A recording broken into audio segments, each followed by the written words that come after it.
Look at this perfection. Oatmeal, blueberries, strawberries, blackberries, banana, avocado toast, homemade.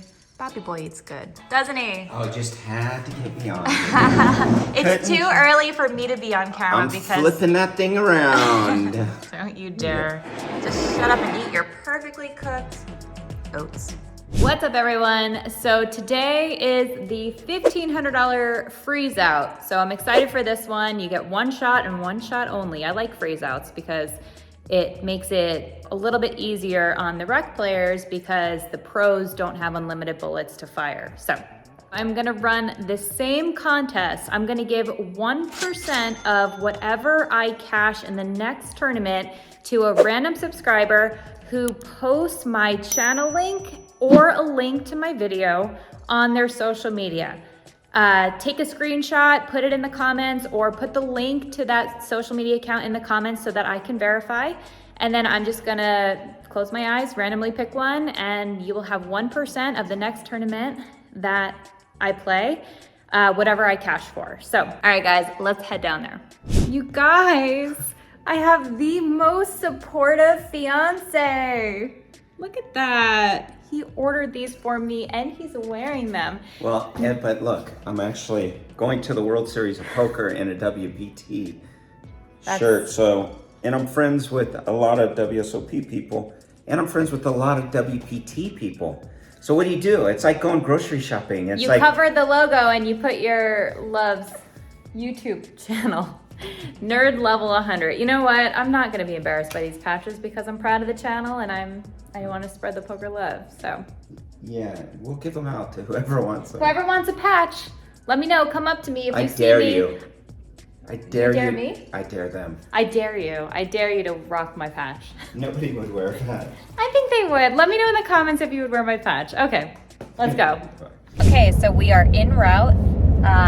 Again, $1,500 freeze out today. So you start with 25,000 chips and the blinds increase every 40 minutes.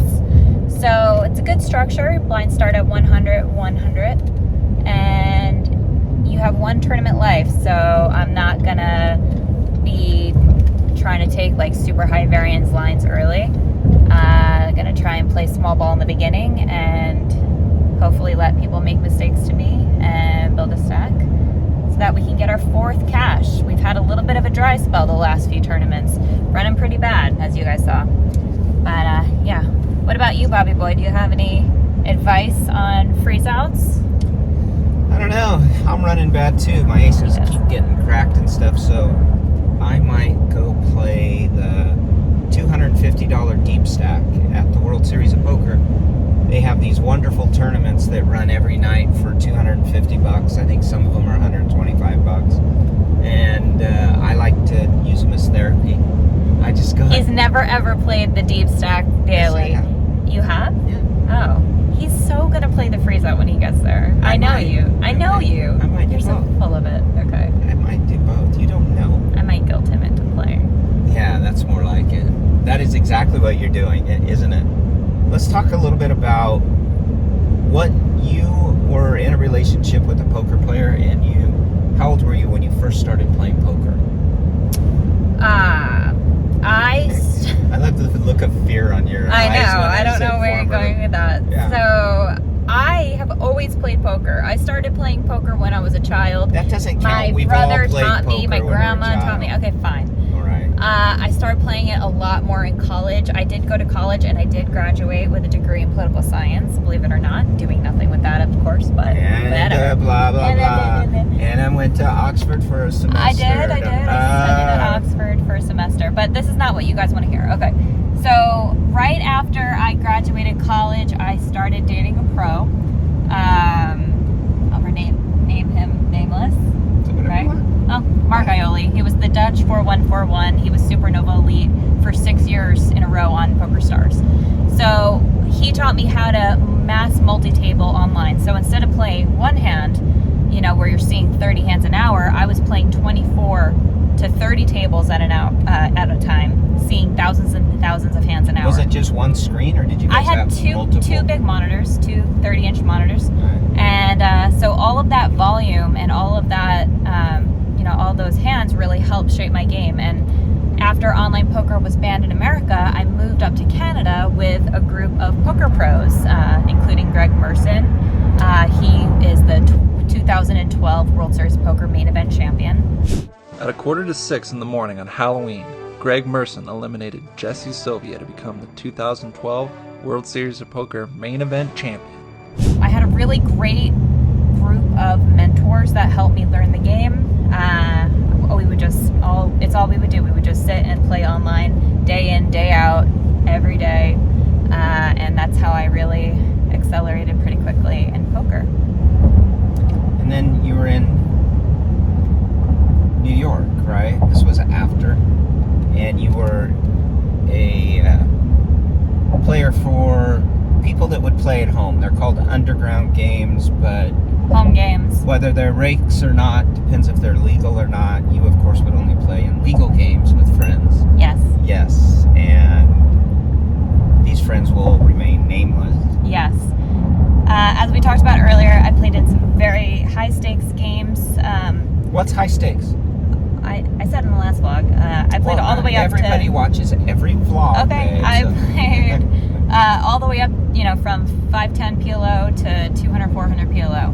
So I played quite large. I used to be a house player. I would be... So when you're playing those stakes, what would be the average buy-in? Depends on the stake that I was playing. So in like a 10 and a quarter PLO game, I would usually buy in for 5K. 2550 PLO, I'd buy in for 10K. And 200, 400, I would buy in for 40 to 50K.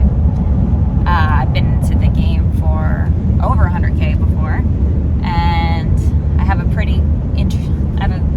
crazy story. I don't know, maybe I'll share that on the next vlog about the biggest pot that I ever won. I'll talk about that next vlog. How about that? Subscribe. All right, story time is over. Let's get down to Bally's. Wait, story time's not over. I want to know more stuff. So you would play in New York, but I knew you.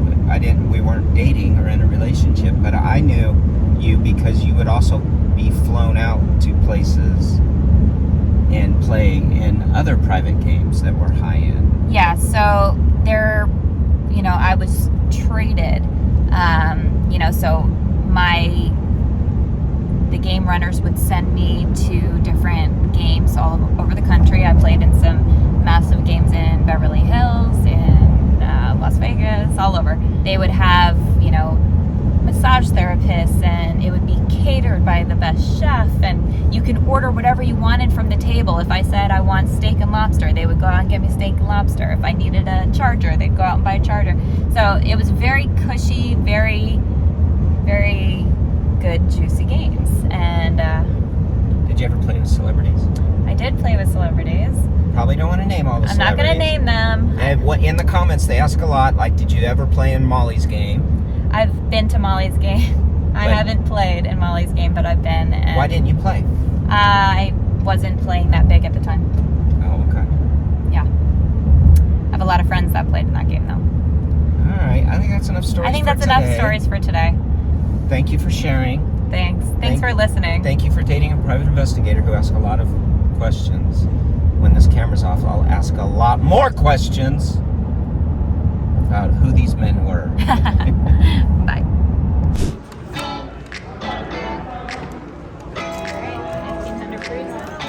Paris. Bally's. Alright. Let's go. Back to Bally's. And I know I complain when I get sat at Bally's, but in reality, every cash that I've had this series has been when I was starting at the Bally's. So, yeah. So, good vibes in Bally's. Good vibes in Bally's. Bobby Boy here has decided to play the $2,500 big bet. So, I told you guys, he said earlier he was going to play the $250 daily, and now he's playing a $2,500 big bet. I still might. You never know. It's the same thing. It's got a 2, and it's got a 5, and it's got a 0 in it. All right, back to Bally's. Let's go find our table. We're in Orange today, and Orange is where I've had my caches, so I'm happy. I'm happy about it. Okay, let's go. Hello. Hi. All right, hello. All right.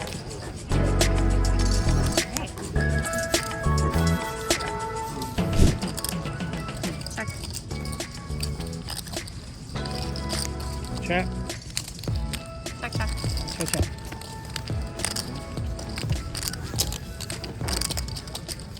Check. Check.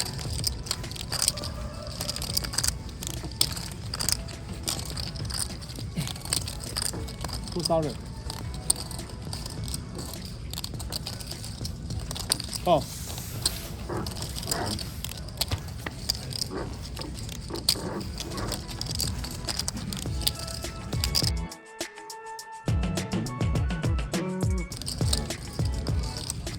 $5,000.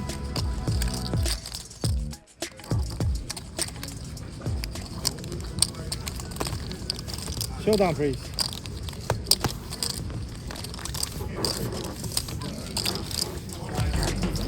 Oh. 82. 6, 7, 8, 8, 82. Come on.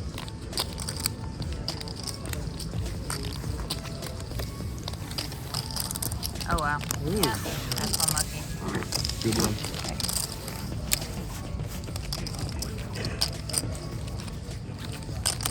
One check on the flop. 10. Not bad, not bad. There's that. 10. Ooh, it doesn't even look like it. Good luck, guys. All right, well, that was very frustrating. Been really card dead all day today, and then I just get a hand. The reason I shoved over that open was that guy on my right was a very solid, very aggressive European player, and he was playing so many hands, so I thought that by shoving there, I'd have a lot of fold equity. Plus, I had king jack and like 11 bigs, so I think it's totally fine. Hey, but the guy happened to wake up with aces, so what can you do? Anyway, all right, I'm gonna cool off a little bit, and then we're gonna talk about that hand I played with Queen 9 of clubs. Gotta walk it off. All right, so I came over to the mixed game area and I ran into my good friend Anthony Zeno, absolute legend, absolute crusher in the poker world. Due to the magic of editing, my editor is going to insert your image right here. Oh, nice. Okay. Yeah. And Better be a good image. yeah, Insert. yeah. Hi, friends. Yeah, Zeno's been a good friend of mine for a long time. I feel like every time I bust a tournament, I run into you, and you just Yeah. like give me the best pep talk. I just always feel better after talking to you. Yeah, you know, it's a long-term game. You know how it goes. Lose the battles, win the war sometimes, right? That's right. You know. What was your longest stretch of not cashing a tournament? In live poker, I've gone months before without cashing, and I'm playing high volume. I probably played like 30 tournaments before without cashing, I'd say. Yeah, live. that's terrifying. Yeah, that's happened before. And Yeah. that's I've a had pretty bad feeling. I've had 3 cashes out of the last like 8 tournaments, 9. 3 out of 8? Yeah, Oh, so I that's- can't that's- even complain. That's good. Yeah. I think it's 8. I mean, it's probably more at this point. That's No, it has to be better more. than me this year. I have like 2 cashes in like, I don't know, 12, 13 tournaments. So This guy wants it's it. been a rough start. It's actually probably been more. I've probably had like 10 tournaments. I don't even know. Some I gotta random guy count. wants to come say hi. Some rando. Hashtag more Bob. Don't be shy. Bob's getting very famous in the tell vlogs. tell them your accomplishments. WPT Player of the Year. How many Oh. bracelets? I doubled up on bracelets last series. I have 4 bracelets. 4 Four bracelets. What's freaking your bracelets. total? Isn't that amazing? What's your total earnings? 11 million. 11 freaking Of course, million. when you pay taxes and take investments. Oh, please, modest. Your hashtag goals. I want to be like you when I grow up. Thank you. All right, we're gonna put him on the spot now. Anthony, are you coming to my wedding? Yeah. Oh, you are? Yeah, it's September, right? Yeah. Yeah, I'm going. All right, I didn't get your RSVP. Or Oh anything, yeah, I but- don't do the RSVP stuff because I'm too cool for that. But All right, cool. So we're gonna add you to the list. You're on. He's coming. Are you happy? You can't put a camera in somebody's face and ask them if they're going to a can I wedding. say bye? I am though. Can I say bye to everyone? Yeah, say bye. Bye to Watching the Zeno. vlogs. Thank you. Subscribe. Bye everyone. This guy someone's in. Like it. That's right. That's right. Thanks, Zeno. I love you. You're the best. That's right. It's like you're wearing a name tag. Hey, I'm look. Why would you do that? Put it on Well- your forehead. Hashtag more Bob. All right, I'm out of here. I'm going home. Love you. Love you too. Hold on. I'm going to pause this so I can kiss my fiance. Okay, so I'm in the car and I wanted to talk about that Queen 9 of clubs hand, and I actually want your guys' feedback because I maybe could have folded there, but I don't know. So the blinds were 300, 500 with a 500 big blind ante. Under the gun raises to 1200 and it folds around to me in the big blind. I have Queen 9 of clubs. He raises to 1200. I call from the big blind. The flop is King of spades, 6 of clubs, 7 of diamonds. It goes check, check. The turn is the 9 of spades, now bringing in a spade flush draw. I decided to check here. I don't think that there's any reason to bet myself. Like, I don't want to donk lead here. I think that he is going to have some like ace highs in his check back range there on the flop. So maybe he would take a stab at those on the turn. Or maybe he would bet like a lower pair on the turn now. So I check and he bets 2K. Now I think my hand is too strong to fold, so I definitely think I should at least give it a call here on the turn. So I call. The river is the 7 of hearts, now pairing the board. I check and he bets 5K. I don't know, like in the event he turned spades, like I would hate to lay that hand down. I mean, I do have pretty decent showdown value. I would assume that he would be c-betting hands like ace king and king queen and king jack. Possibly checking back his like lower kings and maybe like his middling pairs like jacks, tens, and queens, which all beat me. But I also think that he is gonna have like some bluffs on this river, like miss spades, like I said. So I don't know. I made the call and he had king 8 of hearts. So let me know what you guys think about that one. And then, I mean, that was really it. I got in a little late, so by the time I got in, I had like 60 big blinds and lost that hand, lost a few other short and small ones, and then ran into aces like I do. So, all right, let's go home. I'm a little tilted and I'd really like to find a massage somewhere. Maybe I'll go get my nails done. I don't know. I don't know. I'm a mess. We'll get back to you in a second. Okay, you guys, I just realized something. The reason I stopped running good the last few tournaments is because my nails expired. You can only run well with the same nails for so long, so I decided to bring the heat, baby. That is so cheesy. I'm so sorry, but yeah, I think new nails, new run good. Let's go. Oh my God, speaking of heat, are you kidding me, Vegas? 'Tis the season. Okay, you guys, I am home. I am in my pajamas. No makeup, not looking too hot right now. But I do want to give you an update. I did some numbers and I thought I would let you know where I stand in the series so far. So I've played 10 tournaments. I've had 3 cashes. I fired, I think, 16 bullets or something like that. And I've had 18,000 in buy-ins and 11,500 in cashes. So I'm currently down roughly 6,500, which I know sounds like a lot, but it's actually totally standard for tournaments, which it's just like, why would anybody play tournaments? But you guys heard, Anthony Zeno talk earlier, about the variance in poker and how he's gone months and months playing live without a single cash. So, and he has 11 million in earnings. So, if you watch Negreanu's vlog, you'll see he's down like 450 grand or something. I mean, thankfully I don't play that high, because those swings are serious, but, still a long summer, a lot of time. All it takes is one. And I always say, things change really quickly in poker. It's like all it takes is that one score to turn everything around. So I'm just waiting for that one to, change the summer. You guys see how I've been running. There's just spots that are unavoidable. And you got to win your flips and you got to not run into aces and your aces have to hold and all that. But again, a long time, a lot of play left, and I'm excited. So anyway, I'm gonna get some rest. That contest is still valid. I didn't cash the 1,500 today, but I am playing the Millionaire Maker tomorrow. So I know a lot of you are having trouble adding links into the comments. So just tag me on social media, you know, sharing my YouTube channel or links to my videos. Tag me, I'll see it, and we're gonna pick a random person to have 1% of me in the next tournament that I cash. And you know, a lot of you are saying 1% isn't anything, but you know, Millionaire Maker first place can be 600,000, 800,000, and 1% of that would be $8,000, which is a pretty nice little free giveaway. So the whole point here is when I win, I want you guys to win. I love you. I love your support. You guys have been amazing. This channel has skyrocketed over the last 2 weeks. It's insane. And it's all thanks to you. So thanks again. I'm gonna rest and enjoy the night, and I'll see you tomorrow for the Millionaire Maker. Bye.